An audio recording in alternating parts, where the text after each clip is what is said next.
Hello, everybody. My name is Steve Martinez. I am the founder and owner of SignStampDeliver LLC, Mortgage Document Closings and Solutions Group. And boy, am I excited to be with you today.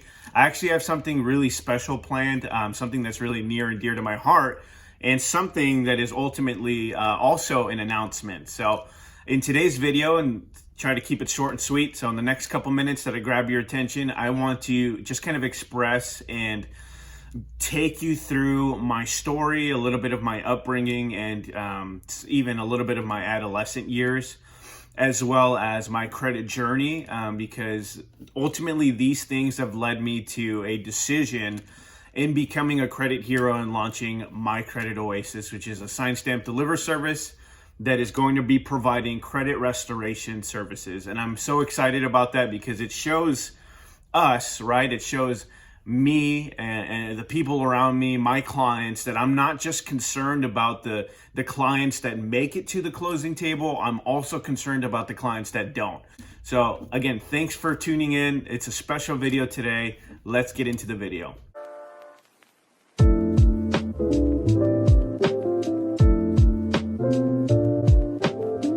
Okay, so the best place for us to begin is to just kind of give you guys an overview of my story, my youth, and even some of my adolescent years. So my story is one of a family who migrated to California in hopes of a better future, right? Some of the terms that kind of remind me of my youth, some adjectives that I can think of is low income, poverty, single parent households, and something that immediately comes up to mind as well is even a season of homelessness. Finances were seen always as a struggle, and credit, as far as I knew, was something that I saw always as really a means of which one can survive, right? A means of survival that a family can depend on, max out to help pay the bills that just weren't able to be paid as a family who migrated with nothing. So this idea of settling down one day, having a family, buying a house, having a car, right? These are things that were really the last things on my mind when I was a teen and growing up. I really had no care in the world for financial planning. I had no care in the world for a career or financial literacy. I had no care in the world for proper credit utilization. So it was when I was 18 years old that I started my credit journey. Again, with all those things in mind and no care for financial literacy or proper credit utilization, I remember getting my first corporate job and just being excited for it. The first thing I did, because I didn't have much money and I was tired of wearing the same old clothes over and over, to a corporate job, right, that I wanted to impress and I wanted to scale up and move into, which is in the banking industry. I got a Kohl's department card. It was a $500 credit limit, and I was excited about it. And without any knowledge of how to utilize my credit limits and debt to income ratios and all of this stuff, I maxed out my card. I remember buying a bunch of dress shirts, a bunch of dress pants, some dress shoes, some colorful socks that just kind of matched my outfit, right? Some ties, some tie clips, and I called it a winning day. I wasn't mindful that this money wasn't mine. I also wasn't mindful about when I should make my payments. I didn't really set up the automatic drafts, and if I did, I'm pretty sure I had no money, so I was just getting overdrafted, and then there was late payments, right? So I had a $500 card I maxed out. It was also around this time that I allowed a family member, a relative, to use my name on their apartment or their lease. And I was like, sure, I'm 18 years old. Don't worry about it. I'd love to help you out and get your apartment because I needed a co-signer. And it wasn't until a year or so later that it was time for them to move out. And it came to be that the apartment had damages and the last month wasn't paid. So it racked up another $3,000, right? And because my name was on it and their name was on it, it went on my credit. It went on my credit as if it was my responsibility without me being there. that's a whole different story. And, we make mistakes in our youth. And that's, again, part of my story. So I allowed them to use my credit, and all of this debt was racked on. I had almost $3,500 worth of debt at 18 years old. And again, without any financial care in the world, I just kind of let those collection calls come in. I let that debt just sit there and rack up interest, right? I maybe tried to pay it off a few times. So kind of just got over it, was ignoring the calls, was throwing away the collection letters, and just thought nothing of it. And it wasn't until a girl and I fell in love. It wasn't until a girl and I fell in love, got married, and very shortly after had kids. We were 20 years old when we had kids. We were blessed and fortunate enough to move in with our family for a bit while we were able to save money. And we saved quite, a decent amount. But then some family turmoil went down and we were forced out, right? We had about a month to really start looking for an apartment. So this $3,500 worth of debt that I had ignored and I had put aside finally caught up to me. I had kids, a wife. I was thinking about apartments and having a reliable car, right? A reliable means of transportation, because we had like this, 2000s like Ford. It was just, these things break down. And so you want, as you kind of, one of the biggest things you'll find out, especially for those of you who have kids, or those of you who are going to find out at some point, is that kids will change everything, right? You really start thinking about your finances, careers, cars. I mean, like all of this stuff just kind of hits you at once, especially when my wife and I, who were in such a predicament to find a new apartment. And we were searching and searching and searching, and all this debt that I had forgot about when I applied to a lease, or I applied to, an apartment, came up on my credit report. And, we found out the hard way again that this debt was unaccounted for and that it needed to be paid off. Well, thankfully, my father-in-law had worked as a debt collector for some time, and he was able to kind of educate us in the laws and educate us in the way to negotiate. And just being in the bank industry, right? Starting my job at 17 years old, 18 years old, and learning about Regulation E, learning about fraud and disputes, learning about what our rights were as a consumer, and also on the service front, learning about how many people are subjected to identity fraud, how many people are subjected to tax liens that seem unfair, how many people whose identity has been stolen. I mean, all of these things, right? People who were desperately in need of finances, whose money was stolen, whose credit cards had fraud. Like all this stuff started to click. I started to understand the importance of finances in my life. So I had these $3,500 in debt. We spoke to my father-in-law, and he taught us how to negotiate a debt. So he taught us how to negotiate a debt. And one of the most important things I learned, that is one of the reasons I have come to love what I do and love the service that I'm starting, but really that I've been in for some time, is your rights as a consumer, and really the strategies that will allow you to remove debt off of your credit report. So he taught us one of the most basic but also best strategies in the credit repair or credit restoration industry, and that's to negotiate pay for deletes. And so he taught us how to negotiate. He told us what to say, how to set an anchor, right? In negotiation, you set anchors. Well, I'm going to give you $1,000 today, and that is all I can give you, but I guarantee you I will wire that money today. And then, the credit repair company the debt collection company really looks at it and they take your offer. So he taught us how to set anchors and how to be rough and tough with the creditors.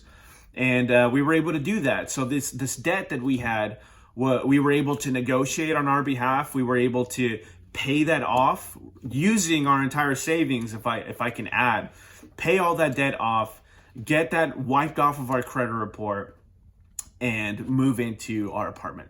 I can't even tell you how much of a stressful time this was in our young lives. And, just looking at my credit report, like an apartment company or an apartment leasing office providing me with my credit report and seeing all of those delinquencies, those late payments, the derogatory remarks, the hard inquiries, all of that debt that's just been sitting there, collection companies that I didn't know who they were, or, I was like, wait, I thought my debt was for, A, B, and C leasing company, and now it's with, Portfolio or whatever. Like, I didn't know what was going on, and it was honestly a really scary experience for me. But again, being in the banking industry, understanding how fraud works, understanding how identity theft works and tax liens work, and understanding the regulations behind that, right? It was 4 years of banking industry experience that taught me how important it was to not only secure my finances, right? To prevent phishing, email phishing, which is valuable skills that I really feel like a lot of the American population aren't aware of. How to, have a proper budget, and how to just really be financially literate, right? To protect my credit cards from scams, and to protect myself from people calling in as the Social Security, and threatening to sue and to send police. Like, these are things that happen in the real world. It was 4 years of banking industry experience in the fraud and dispute department as a senior operations manager that taught me how important it was to secure, to take care of, to cherish, to steward my finances. And it wasn't until 2 years in the mortgage industry that showed me how important it was to really take care of my credit, right? After I learned that hard experience in our youth, I'm still young, but after we learned that hard experience, how important it was to build our credit, to scale our credit, to get to the 750s, the 800s, because, in the mortgage industry, that's one of the main things that they look at. To have a credit score that is going to allow you to qualify for a significantly lower interest rate than anybody else, right? Someone who's paying a $2,000 a month mortgage for having for having like a 750 to 800 credit score, in comparison to someone else who has a 680 credit score and is at a 5% interest rate and paying $3,200, right? Just throwing out numbers here. But it's just so important. Not only that, but really in the mortgage industry in general, learning as a 2-year professional serving the capacity of a notary signing agent, understanding the just how valuable it is to have an investment property, to have a home, which is, again, one of the best financial decisions that you can make in your entire lifetime, because you're earning passive equity. You're able to do so much with your equity. And if it's an investment property, something that can passively bring you income, $2,000, $4,000, $6,000 a month, while you're living a good life. Like this is the things that I learned. And it wasn't until 2 years in the credit repair industry, the credit restoration industry, working as a business operations manager under our COO of the company, that I really learned what the laws were. The Fair Credit Reporting Act, the Fair Debt Collection and Practices Act, learning what cease and desist were, learning directly with a law firm what the laws were and what my rights were as a consumer, helping thousands of individuals, literally thousands of individuals, reach an understanding that 79% of Americans have, errors on their credit report, and over 30% of those errors are errors that can really negatively affect you and your chances to do anything with credit, right? It wasn't until I learned all of these things that it became so real and so important for me to understand that there are a lot of people struggling. So nearly a near decade of financial industry experience serving in executive roles across 3 different industries that allowed me to come to the place where I am today, right? Because there's so many of us that are just kind of struggling and walking in this hot financial desert, really trying to find that oasis. And I have found it. I have come to understand it. I have come to understand the laws that support me as a consumer. I have come to understand the laws that hold the bureaus and the creditors accountable, what they can't do, what they can do, what practices are acceptable and what's not, what I can dispute on my behalf, how many, what I can do with the errors that are on my credit report that might prevent me from buying a house. 10 years, almost 10 years of experience in these industries that have brought me to the place where I have found a need for the American population in restoring credit. So that's the story of MyCreditOasis. I have found the financial oasis in credit, and I am just excited to share it with anybody. Again, it is not just about the clients that make it to the closing table for me. It's also about the clients who can't, right? Because my heart is for anybody who is applying for a home and is ready to be in a home but can't because of their credit. You know, I want to help those people. I want to be there. I want to assist them in achieving their financial goals. So it is so important for me to do that. 2 years of credit repair knowledge, 2 years of knowledge as a mortgage industry professional, and 4 years as a banking, an executive banking professional to understand that everybody needs credit repair. Again, 79% of the American population is not even aware that there are errors on their credit report, but they're there. And I can help, and my team of consumer credit heroes can help to repair that. So whether it's your cousin, your brother, your sister, your mom, your aunt, your uncle, your friends, right? Friends you haven't seen since high school. Now is the time to repair your credit. Pull your credit report for free. I'll have a link down below. Pull your credit report for free. Spend $1 on Identity Q and pull your credit. Maybe keep the subscription and monitor your credit monthly. Look at your credit report. See what's not correct. If you might even see some things that are duplicate, triplicates, and even, you might see things that from people whose names are not yours, from previous marriages. There's just so much on there. Study it, learn it, and understand that there are mistakes and that, there's human error. And because of those human errors, your credit is deeply impacted. So if you need help, if you know anybody that needs help, refer them our way, MyCreditOasis. I'll have a link down below. We're actually having a special that I'm so excited about. The link's going to be up and live. It is a once-in-a-lifetime opportunity, but I am just so excited to be with you all here today. I am so excited to kind of share my story, share my credit journey, and how it is that MyCreditOasis was born. I hope that you enjoyed everything that I was able to bring today in these couple minutes, and I'm just excited for the future. Again, the life of a serial entrepreneur. If you're an entrepreneur out there, start multiple businesses, diversify your income. I promise you, it is so worth it, and it is so rewarding, especially if you're of the entrepreneurial personality type. So thank you guys so much for joining. That is the story of MyCreditOasis, the service that SignStampDeliver is bringing on to become an even more all-complete service. So I hope you guys enjoy. Like, subscribe, hit the bell notification, and I'll be seeing you in the next video.